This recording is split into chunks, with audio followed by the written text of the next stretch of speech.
Merci, Monsieur le Président. Tous les professionnels soignants malades du Covid seront reconnus au titre des maladies professionnelles sans exception. Déclaration du 21 avril 2020 à l'Assemblée nationale de Monsieur le ministre de la Santé et des Solidarités, Olivier Véran. Il y a 3 semaines, mardi, a été signé un arrêté.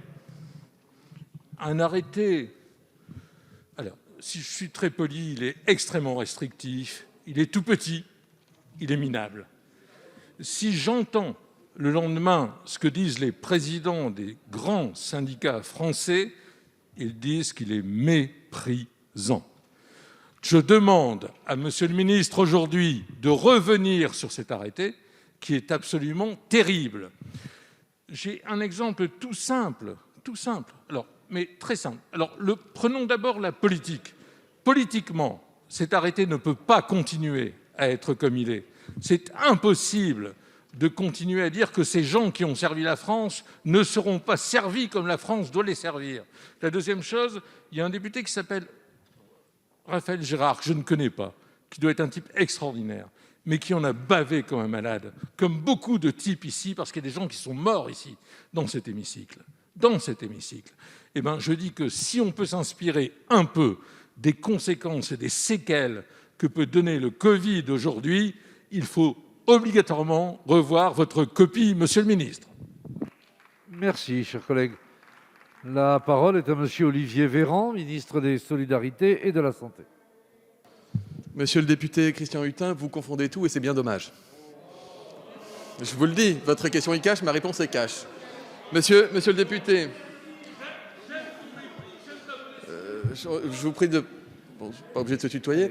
Monsieur le député, c'est un décret qui a été pris sur la reconnaissance en maladie professionnelle et qui reconnaît obligatoirement et automatiquement comme une maladie professionnelle toute maladie causée par le Covid chez un soignant ou chez un professionnel des aides ou des services au domicile. Qu'est-ce que ça veut dire, monsieur le député ?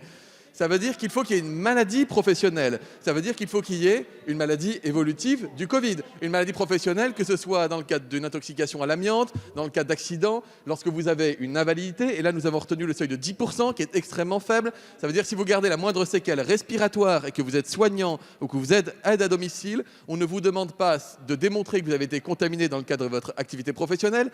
On considère que, de fait, c'est une maladie professionnelle avec une reconnaissance. C'est ça que dit le décret et c'est ça qui est totalement nouveau. Donc oui, je le dis, un soignant qui a été contaminé par le Covid mais qui ne garde pas de séquelles n'est donc pas en maladie professionnelle. C'est la définition même, monsieur le député, de la maladie professionnelle que d'avoir des séquelles au long cours. Et s'il y a séquelles, il y a reconnaissance automatique. Pour celles et ceux qui ne sont pas des soignants ou des acteurs du domicile, eh bien, nous avons une reconnaissance qui est possible via une expertise, de la même manière que cette expertise existe pour tous les cas d'intoxication professionnelle et de maladie professionnelle. C'est le travail que nous avons fourni et c'est l'objet de ce décret. Merci, monsieur le député.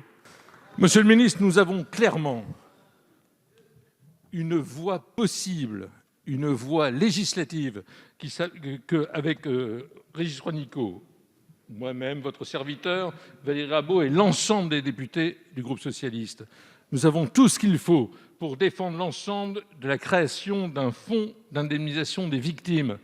Pas seulement ceux qui sont au premier rang, les autres aussi, la caissière de Calais. Merci, monsieur le député. Monsieur le ministre. Encore une fois, c'est la première fois qu'il y a une reconnaissance automatique de l'origine d'une maladie professionnelle. C'est la première fois dans l'histoire du droit. Vous connaissez la branche AT-MP dans le PLFSS, c'est la première fois. Et pour toutes les autres premières lignes, la reconnaissance est tout à fait possible par une expertise, et ça existe dans le droit commun depuis des années et des années.